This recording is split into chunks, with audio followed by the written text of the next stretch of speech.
Hello, my name is Charlie Haffey, and the title of today's show is Convection. Convection is one form of heat transfer. One of the forms of heat transfer that we're very familiar with is radiation, and that is when energy from a source travels, usually through a vacuum, to some sort of a destination. Now, that happens with sunlight on the planet Earth. The Earth is warmed by the sunlight that comes through the vacuum of space. However, if you go outside and you are going from the shade into the sun on a very bright sunny day, you can actually stand there and feel yourself being warmed by the sun's radiation, infrared heat. Another mechanism for heat transfer is conduction. So if you are holding a pan, you're cooking something on the stove, and it has a metal handle, the heat that's cooking the food is going to wind up traveling up that metal handle because metal is an excellent conductor of heat. So that's why, in my house, I've got a really great pan with a metal handle. It's got like a plastic cover that goes on the outside to insulate me from the heat that's been conducted up the metal handle. But the focus of today's show is convection. And convection is when we heat some sort of a fluid. Now, a fluid is a liquid or a gas. Think of the air that you breathe as an example of the gas, and the swimming pool water that you jump into. That might be an example of a liquid. The most important thing here is that if you have something that is less dense than another material, fluids here we're talking about. So if you have a water sample that's less dense, it's going to wind up floating to the top. If you have something that's more dense, it's going to sink to the bottom. And that's the key. Now, the last time I did this, the results were not very dramatic. I wasn't really happy how they worked out. So I went to my engineering design and I identified some of the problems and I generated the best solutions for each of those problems. First problem I had was this. I used a small container. It was hard for me to put my hand in here with the containers of the colored water that I was using. And when I did, I made a lot of waves. It was difficult to see through. I wasn't really happy with this. So I decided to go bigger. And I like this one a lot. It may be too wide if you're looking through the side. But I like this because it holds a lot of water, enables me to get my hand in easily, and a lot of people can see. Okay, so that was one prototype improvement that I made. The other thing that I did was last time is I had these little plastic containers, and I had drilled these holes in here. The reason I drilled the holes in here was that I would have the warm or cold water sitting inside here. And if the water in here was less dense, and I had the holes in a vertical position, the less dense water would come out the top hole and go up.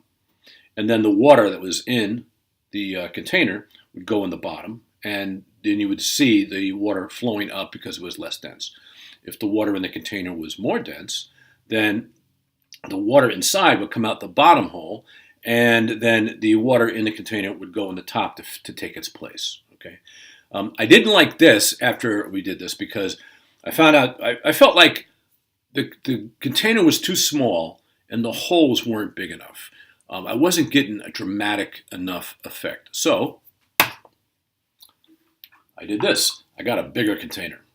And I changed the location of the holes and the size of the holes.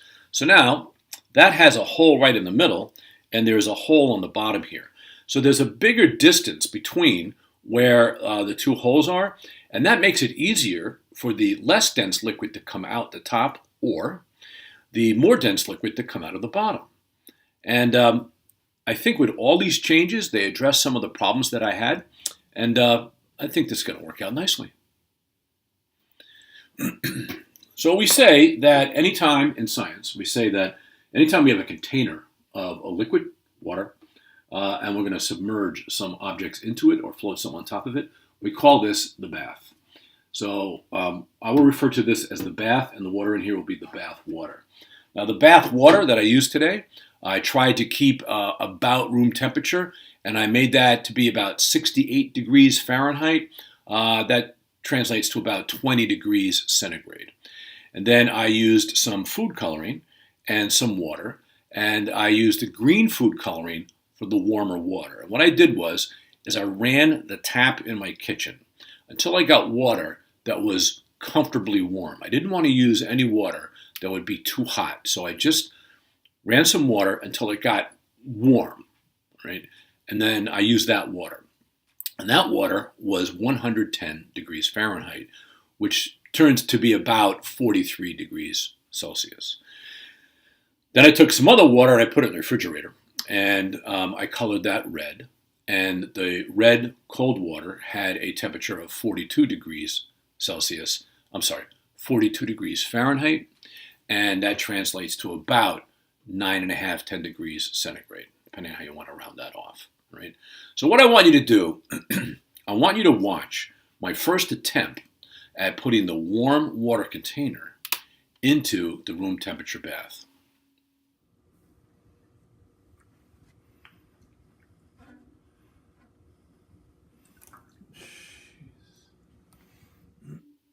Oh my goodness, was that a mess? That was the funniest thing. You should see my wife laughing at me. She thought it was hysterical. What I didn't realize was I didn't have an engineering design problem. I had an assembly problem. I forgot that the containers with the water in them are going to float because the plastic is less dense than the water. So I forgot to use my little rock. I had a bunch of rocks on my driveway. So I went out and I just dropped this in there. Then I filled this in like that, and I was ready to go. I had to rechange the water in the bath. And what I did was, because I had started the green water and that was a mess, I had to redo that. So watch what happens when I use the red cold water for the first time. But I did one more engineering design change. I recycled my original container. Actually, I reused it. And I put it like this, and I'm going to sit the red cold water container on here. It's just going to make it easier for us to see the water flowing. Okay? Check it out.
I got to tell you, that was really, really impressive.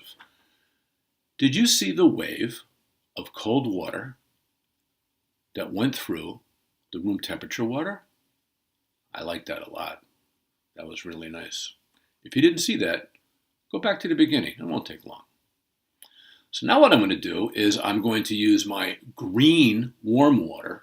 I'm going to put it in the bath, and I'm going to let the water go. Now, we found, obviously, in the last time that the red cold water was more dense, and it sank to the bottom of the bath. So now what's going to happen is the green warm water is going to come out and float to the top.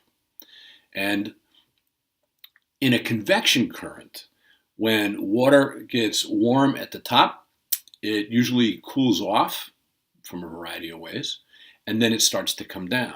Then the water that's cold on the floor gets warmed up, sunlight, a heater, or whatever, and that starts to go back up. And when we have water going around, or a fluid going around like that, that's called a convection current. So watch, I'm going to have the green warm water working its magic. And then at one point, I'm going to put a big clump of ice into the bath to introduce a model for the fluid cooling. And we're going to see the start of a convection current.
Boys and girls, I got to tell you, I've done this before, and I still find that to be a very, very impressive sight. That was pretty interesting, I thought. So I'd like to leave you with two questions. All right. We saw how the convection, warm fluid goes up, it cools off and comes down, and we get this convection current. So now that you've seen the convection of water, could you use that as a model for the heating of your classroom in the winter or in the summer? So look at the visual of the convection heating of water. Can that explain why it's warmer in your room in some places other than other places? And my last thing that I want to leave you with, the question is, if the cooler water sank to the bottom of the room temperature bath, why did the ice float if it was colder than the cold water? My name is Charlie Haffey. That's my show. Thanks for watching.